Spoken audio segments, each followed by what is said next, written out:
beshi, kakauwi ko nga lang parang galing school at pinuksan ko itong pintuan at lumoob ako. Yan lang pala akong nakita ang pagkain dito sa salamin. Yan, masasarap. Pinandaan pala ko ng mama ng pagkain. So, yun nga. Pinatay ko muna rin yung camera para kumain ko. At tignan nyo naman, parang nagsisigaw-sigaw yung mama ko. At tignan nyo naman kapag. So, yan na nga po. So, binibilisan ko ng kumain para pagkatapos ko is magsusukat ko. At yun nga po, hindi ko po na-video yung pagsukat ko kasi maliliit na ako. At pinuksan ko yung parang fried chicken. At tinulungan ako ni mama. Hala, parang nagsisigaw ako yung mama kasi nagagalit siya. Kasi, mahal daw kasi ng pinapabili sa amin ng Nasaan yung ulam? Ngayong Magkaulam tita kasi ay Kuha na lang siya ng cash. 1,800 Why? Ha? Pero bago yan. Bibili na lang daw siya ng cash kasi hindi daw Hindi daw po nagigits yung ang akala daw niya kasi 0%. yung zero down payment, zero interest ang mga nakalagay dyan. Kung umalis si mama bago ako pumunta sa labas at pumunta na nga ako. So yun na nga po.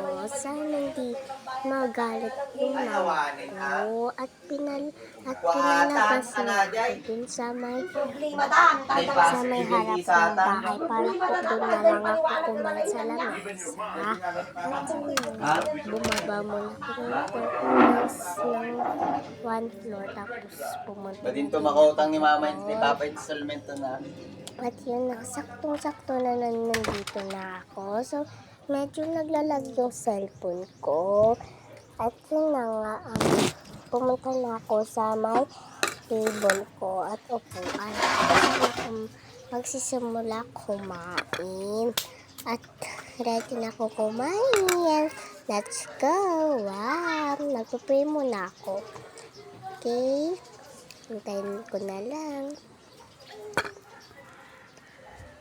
Yan, parang patapos na din po. Yan. At kumain na ako at ayoko na.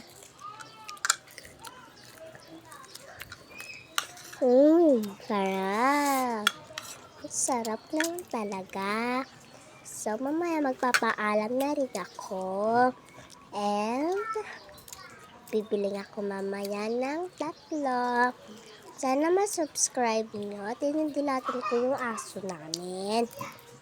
So, hintayin ko lang natin na maubos ko yung nakapatayo na fresh chicken. Hindi ko din alam kung fresh chicken pa talaga. So, 1, 2, 3, bye-bye! I love you guys. Bye-bye po. Sana ma-subscribe nyo.